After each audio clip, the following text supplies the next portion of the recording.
Okay, we're here. All right.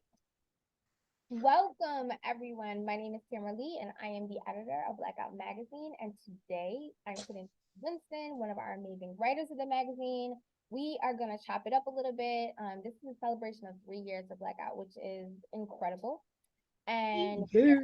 opportunity to just kind of chop it up with all of our creative team to talk about who they are, what they do, how they feel about the magazine, et cetera, et cetera. So we're enjoying inviting you along for the ride. So hi, Winston.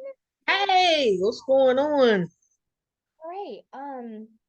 First of all, tell the folks what you write for the magazine because you actually are a part of several different articles that run just about every single month in the magazine. So tell us a little bit about what you write.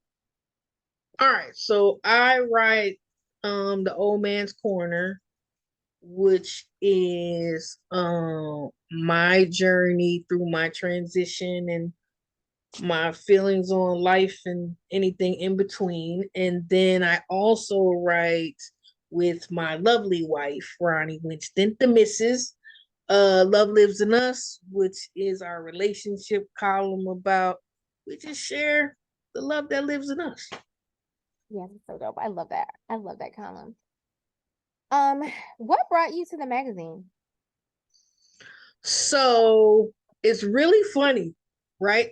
So I was chilling on Facebook and it was Pride month. I think it was Pride month and you had put up this post about organizations and the deadline, and it was like the day before. I think it was the day of, it had to be in by such and such hour.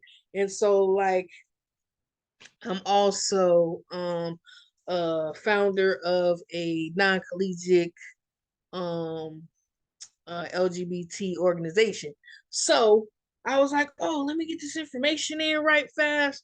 And then I sent the information in. And so then when the issue came out, I read it and I was like, oh, that's kind of dope. Right. And so then I was like, I think I might want to write. And so then I sent you this message and then that's where I started. That's so, I was actually like trying to remember myself how you found us. That's amazing. And I think it's like that's part of the beauty of Blackout that like everybody kind of came to it in their own way. And I feel like it just kind of lands in people's laps when it's supposed to. So that's my personal side. I just love that it happens that way. Um, what do you feel like makes Blackout special? Hmm. I think the different um it's the different perspectives from everybody that writes, you know what I mean? And it's all black and brown people, which is like for me, for queer black and brown people to it's like the ebony or the jet for me. You Yeah. know what I'm saying? When you was a kid, the ebony hour when I was a kid, the ebony and the jet couldn't wait for it to come in the mail because you read that thing from cover to cover because I saw representation of me and my community. And so I think that's the thing that makes Blackout um, special for me. It's like being a kid again and seeing myself in my community in the magazine. I love that. Love that. Um, do you have a favorite article that you've written? Um, yes, I think my favorite article was it wasn't even an old man's article or a Love Lives with Us article. It was actually the aftermath was my favorite. Mm-hmm. Why? The aftermath because I think that I think that we often forget that one thing connects us to another. And that I think that the overturning of Roe versus Wade, a lot of um a lot of my trans brothers were like, oh, that don't, that don't, I don't even, that's not an issue for me. I don't need, you know what I mean? And it's so much more than that. right? And so for me, I like that article because I was like, hey, like it's not that. You know what I'm saying? You have to look past that, and I think that's always the thing for me is that you have to look past what you see Has because anything surprised you, like about participating in the magazine? mm, I don't think so. No. Fair, fair. Um, what else can we talk about? So how does it feel to know that like people around really around the world? Because at this point, Blackout has readers in every state in the country as well as quite a few countries around the world. Like, what does that feel like? Like, what does that feel like for you? For me, it's sort of like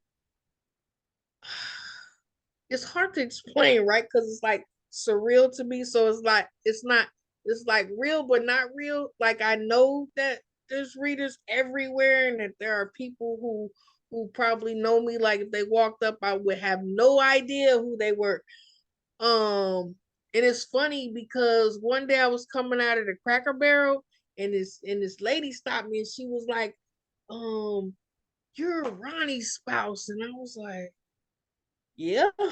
And Wait, she was like, I love you guys' article. And I was like, oh, thank you. I didn't know that lady from Can of Paint. But, I was like, oh, wow. Because it really doesn't, for me, it's like I write and then I write because that's how I feel or what I thought or you know what I'm saying? That's what I wanted to share. But it never really clicks in my head that after I wrote it, somebody read it. right? Isn't that crazy? Yes, definitely. I was like, oh yeah, people have to read what I wrote, huh? So I yeah. I've noticed like a lot of people, I think one of the beauties of the magazine is the fact that people very much write from their own experience, right? Because we're telling our stories, and in a way. But a lot of the writers write in a very subliminal, I guess. This you can tell social media world has kicked in. It's like a sub post. Where they're talking about their own experience, but they're doing it in a very generalized way. So it's not necessarily like this happened to me, da da da da. It's more like, fellow trans folks or fellow lesbians, or in the world this is happening, or in the US this is happening, or in the South this is happening. I've noticed that you particularly in your articles write things that are very much your experience. And you told some really personal stories about like things that you've learned and things that you've been through, people that you've lost, lessons that impacted you, people that have created change in you individually. And I think that that makes your articles so incredibly powerful and impactful that one, you're willing to be so transparent and open, which is phenomenal. But also, I just think that when we can speak on our own experience in that way, it's like a window into our soul that people are excited to be able to have. And like it touches them on a different level than maybe a different kind of article might. Can you talk about that a little bit? Like your willingness to do that, or like why you do it, or how it feels doing that? Like, can you talk about how you really do give people like a window into who you are in your column? Um, what's the only way I know how to be? Like I'm like if you know me like in real life, like I'm very I hate the word transparent because like all the young millennial people use it as and then they're completely opposite of transparent, but whatever. But I'm just that way. Like I don't mind. I'm pretty much an open book. There are some things that I don't share because those are my things. You know what I'm saying? I think everybody has to have something that is theirs that is sacred and private and whatever. But I have never really been able to connect to things that don't feel genuine to me. So I try to be genuine in everything that I do or say, right? And so when I started the old man's corner, it was or it is to take people on a journey with me on how I'm experiencing life, right? So if I speak from a general perspective, then are you on a journey with me, or are you on a journey of some general whatever? So That's fair. It's brave though. Like that's super courageous to let people in that way. And I think I mean like we have some dope writers for the magazine. So don't get me wrong. Like there's just some incredible people that are part of the magazine. And I'm blown people, yeah, literally, I'm blown away by the article. Like a lot of times, as I'm editing and whatever, I'm like crying reading people's articles because they're just so incredibly powerful and passionate and important. Um, but it's really brave, like courageous in a different kind of way to open up in the way you do in your column. Like, where do you find that courage? Because that's really scary for a lot of us. um, I think because I spent so much time um growing up without a voice, Mm. like scared to speak. Um, my dad, who I love, but don't like or didn't like, right? He was very controlling. What he said you felt, that's what you felt. Um, my mom had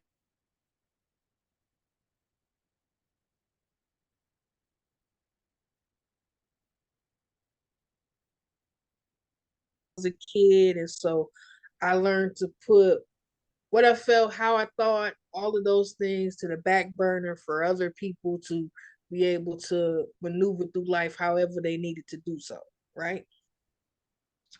So, as an adult, it took me a while, some therapy, whole lot of bumps, mistakes, and all of that to come to the point where um the person that I needed to be for myself, then I'm that person now. And so if me sharing um my journey, my experiences can connect with somebody else who might be having those same experiences, who thinks that these things are gonna be a forever thing, or they can't make it out of this thing, or any of those things. Um, Somebody that's thinking about transitioning late in life. I'm like, I'll be 52 next month. You know what I'm saying? A lot of people is like, I'm too old for this. I can't do it. I don't know. I don't whatever it is, whatever they can take from where I've been or where I'm going, then I feel like that's sort of like my purpose. So, and then I'm at the age where I don't care. Like I'm crazy Idiot. because I don't care. Like I don't care. Like I lived 51 years already. I don't care. So, Amen. Amen. you know. All right. So we talked a lot about the magazine and what your life attached to the magazine is. Tell us a little bit about who Winston is outside of Blackout in your corner of the world. Okay, who was Winston in my corner of the world? Well, um, I'm a husband and father of four grown peoples. Right, and I gotta count them. Yeah, four grown people. I I didn't gotta know count. that part too. Yes, yes. Let's see. I, I, I, like I said, I'm a founder of an organization, co-founder of an entire dynasty with my sis.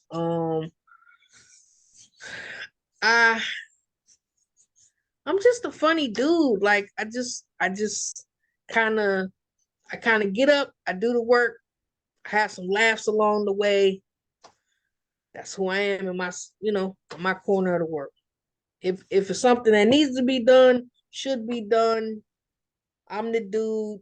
I'm usually the dude in the background because I know y'all gonna find this funny, but I'm kind of antisocial. I don't, I don't, I don't really vibe with a lot of people like that, but I vibe with everybody like that. So I don't say much unless I really, really have to, or I really, really like you. Either way, you'll know why I either said or didn't say a whole lot.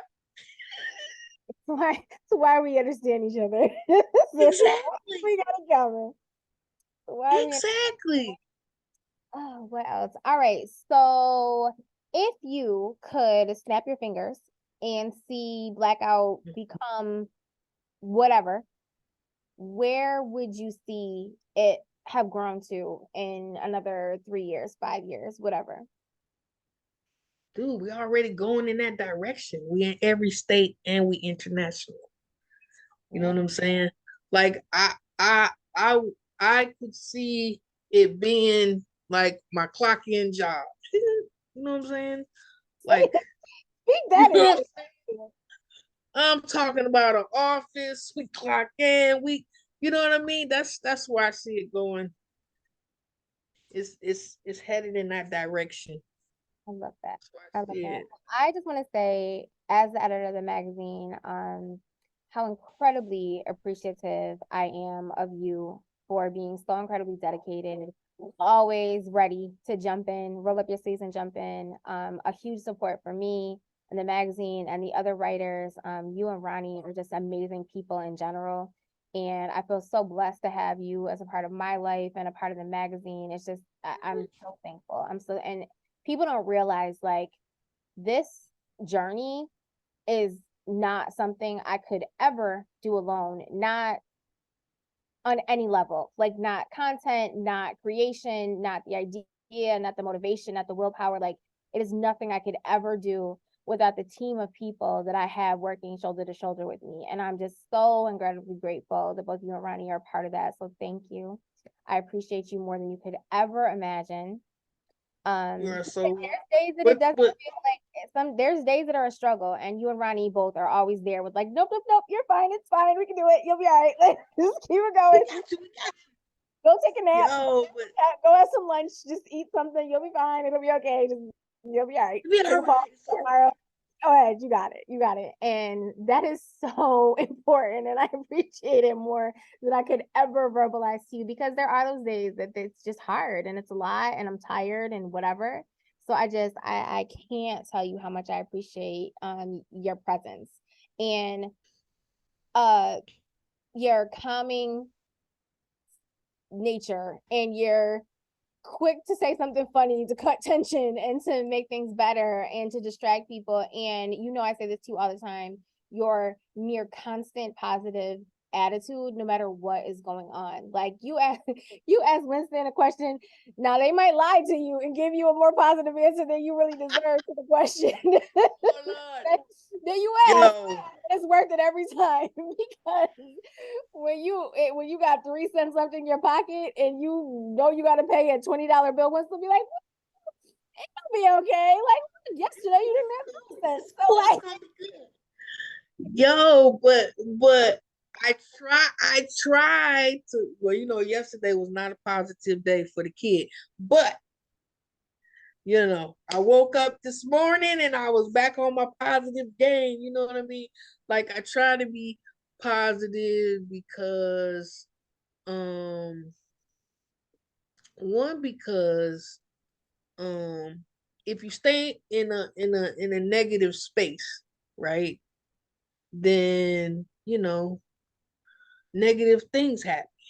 And so if you stay in a positive space, no matter if negative things happen, they don't always seem as bad because I'm not looking at what that negative thing is. I'm looking at the positive part of whatever it is. If it's a lesson that I learned, if it's a friend that I gained, or a friend that I lost. You know what I'm saying? Because some of them, you need to lose along the way. You know what I'm talking about? But it's like whatever it is, it's it's easier to think negatively than it is to think positively. So it takes more energy to look at a thing and find the good in it versus the bad in it. And I mean, I have I am a suicide survivor. And so for me, negative thought can be dangerous. And so since I know that it can be dangerous, I try to stay away from that space as much as possible. And you never know what space someone else is in. So I'd rather try to keep them out of that space. You know what I mean?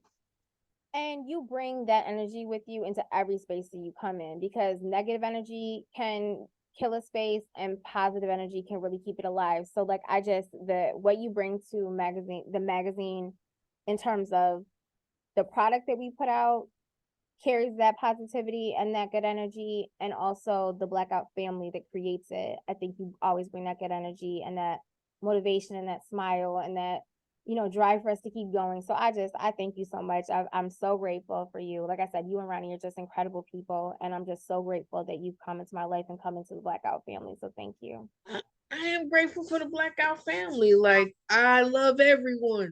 Literally, You know what I'm it's saying? Like, and you created something that allows me to, I mean, speak to, I don't even know how many people, but to be able to share um the most important parts of me with people. You know what I'm saying? And that's a beautiful thing, especially in a time where um Black and brown queer people are under such an attack, to be able to speak my truth, live my truth, and share my truth with those who in some places cannot. that's right. So that's a blessing. I'm blessed all the way around. And you bless us in return. So my last question, this is what we're gonna end it up with. All right. Um, there are a lot of people that read the magazine, obviously, and a handful of people that contribute. We are definitely submission based, so we really created Blackout to be a platform to be able to give people that voice, give people a place to talk about their businesses, to so our writers can like bring all that to the surface. So like we created the stage, and now our writers continue to create a stage for all the people that they encounter in whatever corner of the country they happen to be in, because we have folks from New York, South Carolina, North Carolina, Virginia, Florida, California, Georgia,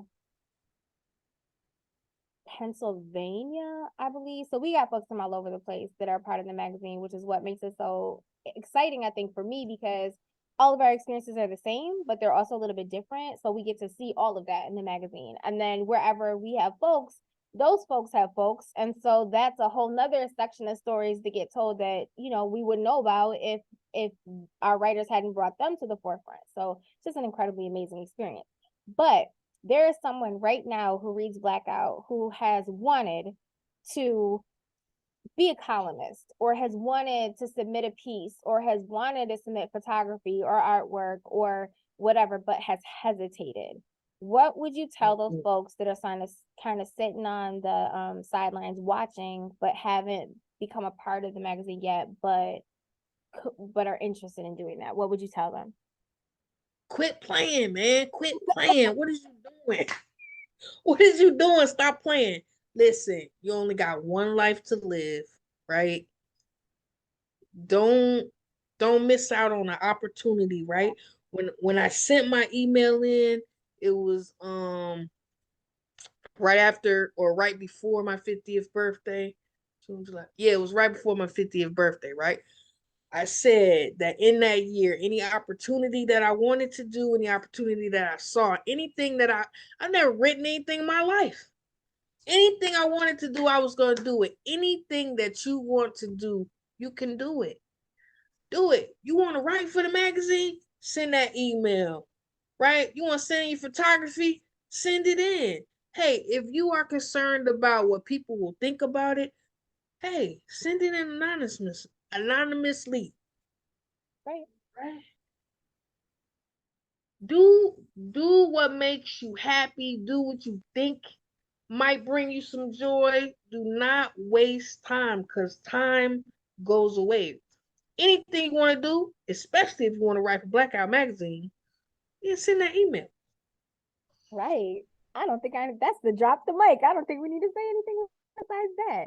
So once again, I want to thank you for watching. I want to thank Winston for being a part of this interview. I want to thank you and the community at large for this 3 years because that's amazing. In the United States, most businesses and ventures don't outlive 2 years. So the fact that we have made it to 3 is huge. And we're super excited. So thank you for being a part of the Blackout family. Thank you for coming in to learn more about Winston, who is such an important part of our Blackout family. And stay tuned because there's always more Blackout on the horizon where queer culture lives. Whoop, whoop.